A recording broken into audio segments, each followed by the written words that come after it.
أنا أرى إهمالا جسيما، وأرى ارتدادا عن الأخلاق الحميدة التي علمناها شبابنا طيلة أعمارنا.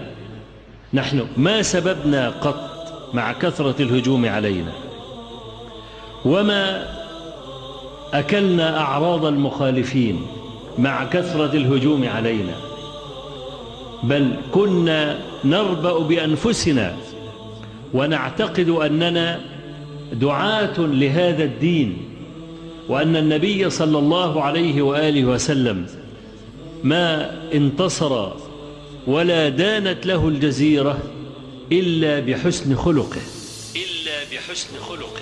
إن الرد بمجرد الشتم لا يعجز عنه أحد. كل إنسان يستطيع أن يسب، لكن أقل الناس هو الذي يعمل جانب الإنصاف.